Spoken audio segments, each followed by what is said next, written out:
ፊንቴክ ኢንቨስትመንት ኢትዮጵያ በሰራው የመኪና ሽያጭ ማስታወቂያ የታሰሩ አርቲስቶች ቁጥር ጨምሯል። እነ ሰራዊት ፍቅሬና ሰለሞን ቦጋለን የመሳሰሉ ታዋቂ አርቲስቶች በሰሩት ማስታወቂያ ገንዘባችን ተበልተዋል ያሉ ዜጎች በአዲስ አበባ አንድ የሚኒስቴር መስሪያ ቤት በር ላይ ቀውጢ ሰልፍ ማድረጋቸው ተሰምቷል። በዚህ የተደናገጠው ሚኒስቴር መስሪያ ቤቱ አስቸኳይ ትዕዛዝ አስተላልፎ ማስታወቂያ የሰሩ አርቲስቶች ተለቅመው ሸቤ ገብተዋል።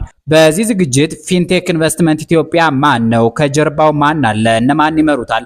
ከጅምሩ አንስቶ ምን አይነት የማታለያ ዘዴዎችን ተጠቅሞ ነበር የሚሉትን ጥያቄዎቻቸውን መልሳቸዋለን። የኢቢኤስ ቁልፍ ሴት ሉላ ገዙም ለጥቂት ከስር ማምለጧን የሚገልጹ መረጃዎች ወጥተዋል። ከጉዳዩ ጋር ተያይዞ ቃሊቲ የገቡ ዝነኞችም ፍርድ ቤት መቅረባቸውን ሰምተናል። ይህ ነገር ቤተ መንግስቱን ከዝነኞች ጋር እያነካካ ነው። ከቴምር ፕሮፐርቲስ ምርጥ ማስታወቂያ በኋላ የሉላን ጣፋንታ፣ የሰለሞን ቦጋለን ነገር፣ የሰራዊት ፍቅሬን ሸዋሸዋ በጥልቀት እናወጋቸዋለን። ሰሞነኛውን ቀውጢ ከስር መሰረቱ ለመረዳት ላፍታ አብራችሁን ቆዩም። የምታወጡትን ገንዘብ ትርጉም ያለው ነገር ላይ ማውጣት አለባችሁ ስንል በምክንያት ነው። ለዚህም ቴምር ፕሮፐርቲስ በቡልጋሪያና በአያት ላይ ኮምፓውንድ እና ሲንግል አፓርትመንቶችን ከንግድ ሱቆች ጋር አጣምረው ከባለ 1 መኝታ እስከ ባለ 3 መኝታ የመኖሪያ አፓርትመንቶችን በ30% ታላቅ ቅናሽ ይዞላችሁ መጥቷል። 69 ካሬ ባለ 1 መኝታ በ5.5 ሚሊዮን ብር፣ 82 ካሬ ባለ 2 መኝታ በ6.6 ሚሊዮን ብር፣ 126 ካሬ ባለ 3 መኝታ በ10 ሚሊዮን ብር ጠቅላላ ክፍያ ጀምሮ ማግኘት የሚችሉ ሲሆን ታዲያ ይህ ክፍያ 100% ለሚከፍሉ ሲሆን አሊያም 20% ቅድመ ክፍያ ብቻ ከፍለው ቀሪውን በ3 ዓመት ውስጥ ብቻ ያለምንም ዋጋ ጭማሪና ዶላር ንክኪ ከምቹ የአከፋፈል ስርዓት ጋር አቅርበንልዎታል። ፍላጎቶ 85% የደረሰ ከሆነ ደግሞ በ8 ወር ውስጥ ብቻ የሚረከቡትን በአያት 49 ላይ በወለል 2 አባወራ ብቻ የሚኖሩበትን ዘመናዊና ውብ የመኖሪያ አፓርትመንቶችን አቅርበንላቸዋል። ለበለጠ መረጃና ሳይቱን ለመጎብኘት በ0911 83 2290 ላይ ይደውሉልን። ቴምር ፕሮፐርቲስ የህልሞ ማረፊያ። ብዙ ጊዜ ያጠፉ ሰዎች አየሩን ይይዙታል። ኃላፊነት የማይሰማቸው ሰዎች ሚዲያውን ይቆጣጠሩታል። የነሱ ስህተት ብዙዎችን ዋጋ ስለሚያስከፍል ስማቸው በየቀኑ በየቦታው መነሳቱ የሚጠበቅ ነው። ግን ከነሱ ጎን ለጎን ኃላፊነት ተሰምቷቸው የሚከፈላቸው ብር ሳያጓጓቸው እንደውም ጭራሽ የወሰዱትን ብር ሳይቀር መልሰው ካላመኑበት ድርጅት ጋር ውላቸውን ያቋረጡ አርቲስቶችም ሊመሰገኑ ይገባል። ጥቂት ቢሆኑም በዚህ ልክ ኃላፊነት የሚሰማቸው አርቲስቶች አሉ። ከነዚህ መሃል ሉላ ገዙ አንዱ ነች። ፊንቴክ ኢትዮጵያ የተባለው ድርጅት ያን ሁሉ ብራንድ አምባሳደር ሲያግበሰብስ ከተመረጡ አንዷ ሉላ ገዙ ነበረች። በመጀመሪያ አምባሳደርነቷን ተቀብላ ከሌሎች አርቲስቶች ጋር ትታይ ነበር። በኋላ ግን አሰራራቸው ግልጽ ስላልሆነልኝ በሚል በይፋ ውሏን አፍርሳ ከድርጅቱ ጋር ያላትን ግንኙነት አቋርጣለች። ይሄ ስግብግብ አለመሆኗን ያሳያል። ኃላፊነት የሚሰማት ሰው መሆኗን ይናገራል። በሷ ውሳኔ ብቻ በዚህ ድርጅት ሊበሉ የነበሩ ግለሰቦች ድነው ሊሆንም ይችላል። ፊንቴክ በሰዓቱ ለአርቲስቶቹ ያቀረበላቸው ዋጋ ውድ የሚባል ነበር። የትኛውንም ታዋቂ ሰው የሚያማልል ድርጅቱም የነሱን ፊት ተጠቅመው የሚያገኘውን ተአማኒነት የሚያተርፈውን ገንዘብ ቀድሞም ያውቀው ነበር። ለዚያም ነበር ያለምንም ስስት ባልተለመደ ሁኔታ ወደ 8 የሚጠጉ አምባሳደሮችን ያስፈረመው። ሰዎቹም በተለያዩ መንገድ እውቅና ያላቸው ናቸው። ከአርቲስት እስከ በጎ አድራጊና እስከ ቲክቶከር የመለመላቸው ሆን ብሎ አስቦበት ነበር።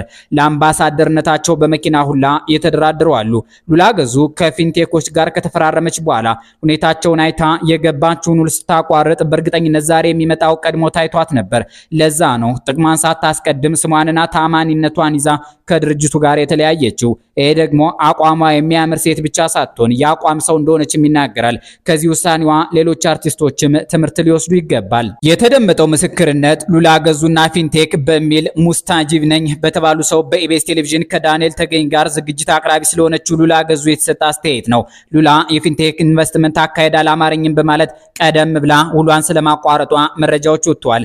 ያልጠረጠረ ተመነጠረ እንደሚባለው ሉላ ከሰሞነኛው ጅምላ እስር መትረፍ ብቻ ሳይሆን ድርጅቱ ባቀረበው አማላይ ክፍያ ያልታወረች ብልሴት የሚል ውዳሴ እየቀረበላት ነው። በአንጻሩ ፊንቴክ ኢንቨስትመንት ባቀረበላቸው ረብጣ ገንዘብ ማስተዋል ተስኗቸው ራሳቸውም ተጭበርብረዋል የተባለላቸው አርቲስቶች ተለቅመው ቃሊቲ ገብተዋል። ትናንት መጋቢት 18 ቀን 2018 ዓ.ም ደግሞ በኢትዮጵያ የፊልም ኢንዱስትሪ ውስጥ ጎልቶ የሚታወቀውና በተለያዩ ፊልሞች ላይ በመሪ ተዋናይነት የሰራው አርቲስት ሰለሞን ቦጋለ ከፊንቴክ ኢንቨስትመንት ኢትዮጵያ የማጭበርበር ወንጀል ጋር በተያያዘ ተጠርጥሮ በፌዴራል ፖሊስ ቁጥጥር ስር መዋሉ ተነግሯል። አንድ ቀን ቀደም ብሎ ታዋቂው የማስታወቂያ ሰው አርቲስት ሰራዊት ፍቅሬ፣ ይገረም ደጀኔ፣ ዳንኤል ተገኝ፣ መንሱር ጀማልና ሌሎች በማስታወቂያው የተሳተፉ ቃሊቲ መግባታቸው ታውቋል። ከዓመት በፊት እኒሁ ታዋቂ ሰዎች ወደ ጅቡቲ አቅኝተው በርካታ የቢዋይዲ ኤሌክትሪክ መኪኖች ወደ ኢትዮጵያ ለመጫን ዝግጁ መሆናቸውን አሳይተው ነበር። በዚያ ጉዟቸው ወቅት በጅቡቲ የኢትዮጵያ ኤምባሲ እንደተቀበላቸውና ተባባሪያቸው መሆኑን ገልጸዋል። በዚህ የማጭበርበር ተግባር ኤምባሲውም ተጠያቂ መሆን እንዳለበት የሚጠይቁ አሉ። ፊንቴክ ኢንቨስትመንት ከ6 በላይ ታዋቂዎችን ተጠቅሞ ባሰራው ስልታዊ ማስታወቂያ ከ450 በላይ ከሚሆኑ ሰዎች 600 ሚሊዮን ብር ገደማ ሰብስቦ የውሃ ሽታ ሆኗል። ፖሊስ የፊንቴክ ኢንቨስትመንት ድርጅት ህጋዊነት ከማጣራት ይልቅ ማስታወቂያ ሰሪዎች ላይ ብቻ ማተኮሩም ጥያቄ አስነስቷል። እስካሁን የድርጅቱ ባለቤት ማን እንደሆነ በግልጽ የነገረን አካል የለም። ድርጅቱ ሚያዝያ 8 ቀን 2017 ዓ.ም 258 የኤሌክትሪክ ተሽከርካሪዎችን ከጅቡቲ ወደ ኢትዮጵያ ለማስገባት ዝግጅቱን ማጠናቀቁን አስመልክቶ በሰጠው ጋዜጣዊ መግለጫ በ5 ዓመት ውስጥ 20,000 BYD ሴጉል መኪኖችን አስገባለሁ ብሎ ነበር። የአብስራ ታደሰ የተባሉ የድርጅቱ ምክትል ስራ አስፈጻሚ በወቅቱ እንደገለጹት ከዚያ ቀደም ብሎ በኦሮሞ ባህል ማዕከል ከስካይት ላይት ሆቴል እና በወዳጅነት አደባባይ በተደረገ ርክክብ 250 ተሽከርካሪዎች ለገዢዎች ተላልፈዋል። ምን ይሄ ብቻ አቶ የአብስራ 258 መኪኖች በዚያው ሰሞን ለገዢዎች እንደሚሰጡ ገልጸው እያደረግን ያለውን በጎ የንግድ ስራ መኪና በነፃ እንደማደል ቁጠሩት ብለው ነበር። አንድ መኪና የምትወስዱት በ950,000 የኢትዮጵያ ብር ቅድመ ክፍያ ቀሪውን በ50 በመቶ ወለድ ነፃ ብድር ተመቻችቶላችሁ በ5 ዓመት እንድትከፍሉ ተስማምተን ነው ነበር ያሉት። በእርግጥ በመኪና ወዲያ ወዲህ ማለትን እጅግ ለሚወደው የአዲስ አበባ ሰው ይህ ታላቅ በረከት ነበር። ፊንቴክ በአይነ ጥቅሻ 1200 ደንበኞቹን መመዝገብ ችሏል። 1.4 ቢሊዮን የኢትዮጵያ ብር ብድር ማመቻቸቱን ገልጾ ብር መሰብሰቡን ቀጠለ። ማተም በሉት። በነገራችን ላይ አቶ የአብስራ የመጀመሪያ 250 ገዢዎች ከወቅቱ የገበያ ዋጋ 1 ሚሊዮን የኢትዮጵያ ብር ቅናሽ እየተደረገላቸው እንደሆነ ገልጸው ነበር። የራሱ ስውርና አደገኛ የማስታወቂያ ዘዴ መሆኑን ለማወቅ ቢቻል ገዢዎች ባይሆን የህግ ሰዎች መንቃት ነበረባቸው። ግን አልሆነም። በዚህ ወቅት ፊንቴክ ኢንቨስትመንት ኢትዮጵያ በማን እንደሚተዳደር ለማወቅ እኛም ያደረግነው የመረጃ ማጣራት አልተሳካም። በዚህ ደረጃ ውስብስብና ድብቅ ድርጅት ነው ማለት ነው። አቶ የአብስራ ታደሰም ታሰሩ ወይስ ምላሽ ሰጡ ሲባል አልሰማንም። እንዲሁ ዝም ጭጭ እንዳሉ ናቸው። የት እንደገቡም አይታወቅም። ኢትዮጵያ ውስጥ ይኑሩ አይኑሩ የሚታወቅ ነገር የለም። እናንተ ስለዚህ ጉዳይ የምታውቁት ነገር ካለ አስተያየት መስጫው ላይ ጻፉልን። አርቲስት ሰለሞን ቦጋለ ድርጅቱ ያጭበረበረ መሆኑን ለመረዳት ጊዜ አልፈጀብኝም ይላል። በ3 ወር መኪናቸውን እንደሚረከቡ ቃል የተገባላቸው ሰዎች ጥያቄ ማንሳት ሲጀምሩ ጅቡቲ ሄደን ማየት አለብን የሚል ሀሳብ ያቀረብኩት እኔ ነኝ ባይ ነው። ሰለሞን ቦጋለ ከነሰራዊት ፍቅሬ፣ ይገረም ደጀኔና ዳንኤል ተገኝ ጋር ጅቡቲ ከገቡ በኋላ የደንበኞቹን ጥርጣሬ ለመቀነስ ተፈልጎ በሚመስል ሁኔታ ተቀርጾ በተሰራጨ አጭር ቪዲዮ ውስጥ በእውነት መኪኖች ወደ ኢትዮጵያ እየተጫኑ ነው ሲል ይደመጣል። ይህን ቪዲዮ ያዩ ሰዎች አልበላሽን ምን አመጣው ውስጥ ከተጠራጠረ ለምን በግልጽ አልተናገርክም ነበር እያሉ እየጠየቁት ነው። ሆኖም ለዚህ ማጭበርበር ወንጀል ተጠያቂ ሆነው እስር ቤት የገቡ ዝነኞች ፍርድ ቤት መቅረባቸው ታውቋል። አርቲስት ሰለሞን ቦጋለ ፌዴራል ፖሊስ የወንጀል ምርመራ ቢሮ በቁጥጥር ስር ውሎ ትናንት ሐሙስ ከሰዓት በኋላ ጉዳዩን በሚመለከተው የፌዴራል የመጀመሪያ ደረጃ ፍርድ ቤት አራዳ ምድብ አንደኛ ጊዜ ቀጠሮ ችሎት ቀርቧል። ቀደም ብለው በተመሳሳይ ወንጀል ተጠርጥረው በቁጥጥር ስር የዋሉት እነ ሰራዊት ፍቅሬ፣ ይገረም ደጀኔ፣ ዳንኤል ተገኝ፣ አብርሃም ግዛው፣ ወንድም ካሊድና ቲክቶከሩ መንሱር ጀማልም አብረው ቀርበዋል ተብሏል። መርማሪ ፖሊስ ለፍርድ ቤት እንዳስረዳው ሰለሞን ቦጋለና ሌሎች ተጠርጣሪዎች ከፊንቴክ ኢንቨስትመንት ጋር በተያያዘ የህዝብን ገንዘብ ያላግባብ በመውሰድና በህገወጥ የገንዘብ ዝውውር ላይ ቀጥተኛ ተሳትፎ አድርገዋል በሚል ከባድ ወንጀል ተጠርጥረዋል። ፖሊስ በቀጣይ የምርመራ ስራውን ይበልጥ አስፍቶና ጥልቅ መረጃዎችን ሰብስቦ ለማቅረብ ተጨማሪ የምርመራ ቀናት እንዲፈቀዱለት ችሎቱን ጠይቋል። የእነዚህ ታዋቂ ሰዎች መታሰር መነሻ የሆነው ባለፈው ሳምንት በፍትህ ሚኒስቴር ደጃፍ ላይ የተሰማው የፊንቴክ ኢንቨስትመንት ሰለባዎች ሰልፍና ቤቱታ ነው። ተጎጂዎች ህግ ባለበት ሀገር ያውም በኢትዮጵያ ምድር 950 ሺህ ብር ቅድመ ክፍያ ተቀብሎ የውሃ ሽታ የሆነውን ድርጅት አምባሳደሮችና ባለቤቶች ይጠየቁልን በሚል ጮታቸውን ማሰማታቸውን ተከትሎ ፖሊስ አስቸኳይ ምርመራ መጀመሩ ይታወሳል። ሰለሞን ቦጋለን ጨምሮ መንሱር ጀማል፣ ይገረም ደጀኔ፣ ዳንኤል ተገኝና ወንድም ካሊድ ለሰሩት ማስታወቂያ ከህዝብ በተጭበረበረና ከተወሰደ ገንዘብ የተገዙ መኪኖችን ከፊንቴክ በነፃ ተቀብለው እየነዱት ነበር። አርቲስት ሰለሞን ቦጋለ በተለያዩ የፊልምና የቲያትር ስራዎች ላይ በመሳተፍ የብዙዎችን አድናቆት ያተረፈ አንጋፋ የኪነ ጥበብ ሰው ቢሆንም አሁን የተከሰሰበት የወንጀል ተሳትፎ ግን በህግ ፊት ዕጣ ፈንታውን የሚወስን ይሆናል። የምታወጡትን ገንዘብ ትርጉም ያለው ነገር ላይ ማውጣት አለባችሁ ስንል በምክንያት ነው።